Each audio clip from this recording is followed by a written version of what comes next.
Hey there, business buying enthusiasts. Today, in this video, we're going to talk about the 5 types of businesses with incredibly high failure rates. This is straight from the Bureau of Labor Statistics.gov. These are the 5 businesses that I recommend you don't buy.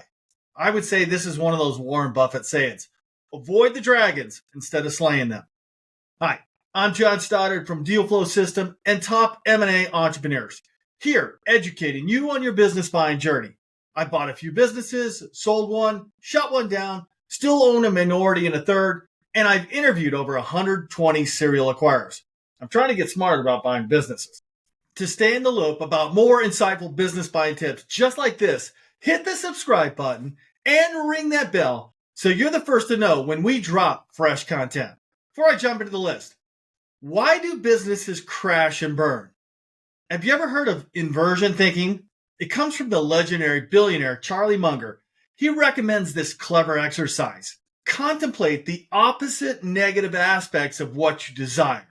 The goal is to gain insights to identify potential pitfalls and improve decision-making by examining things from a completely 180-degree different perspective. Now, if I wanted a business to fail, here's what I'd look for. Number 1, always short on capital. Number 2, bad cash flow. Number 3, low barrier to entry. Number 4, low margins. Number 5, no loyalty from customers.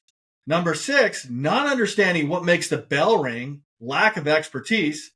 And number 7, lack of an essential product or service in high demand or a hungry audience. Every business could have one or more of these characteristics, but here are the 5 types of businesses that have statistically high failure rates. This is according to BLS.gov.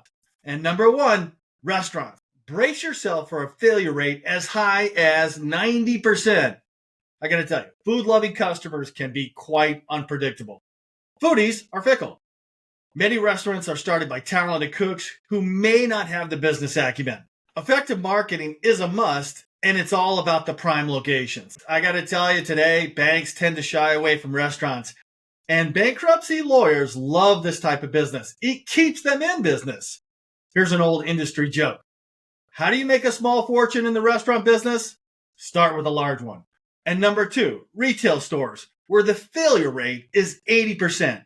And remember that mantra people used to say, location, location, location? Well, the big giant in the room today is Amazon, and it looms large over this sector.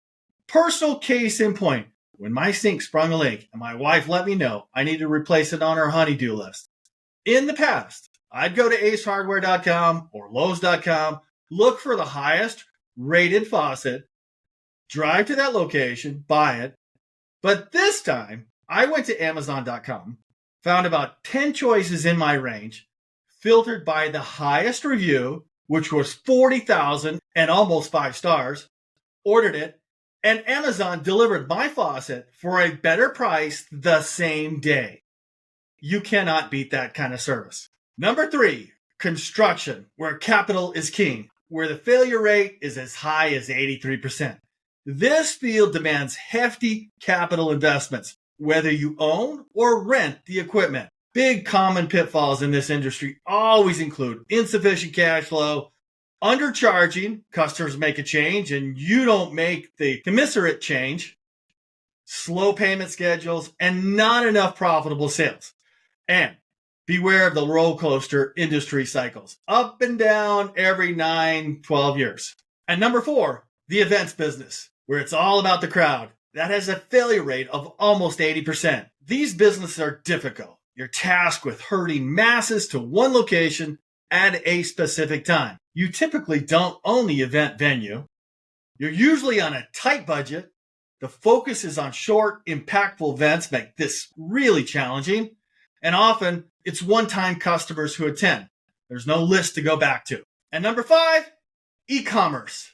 I know that's going to give me a little bit of trouble, but the failure rate is almost 90%. It's where competition is cutthroat. There's low barriers to entry to lure customers. Without a market need, you're really adrift. And A lot of times the managers that buy these companies have high customer acquisition costs, and cash flow management can be killer. And don't forget, Amazon FBA, Fulfillment by Amazon, you never own the customer. So those are the 5. In conclusion, embrace the power of inversion thinking. Flip the script and envision the outcome you truly desire. When considering a business acquisition, seek these qualities. You got a deep understanding of the business. You know what makes the bell ring. The business is established, 5 years or older. 10 is even better. Healthy margins, consistent profitability, steady growth, a crowd with a voracious appetite for your product or service, and a loyal customer base. Your job is to buy cash flow. Cash flow only comes for businesses that do a good job at turning assets into cash flow. These are the ingredients Warren Buffett loves to see in an acquisition, and they're what savvy investors, that includes banks who loan, and equity investors, are eager to finance. Thanks for joining me on this enlightening journey, and remember, stay wise in your business ventures.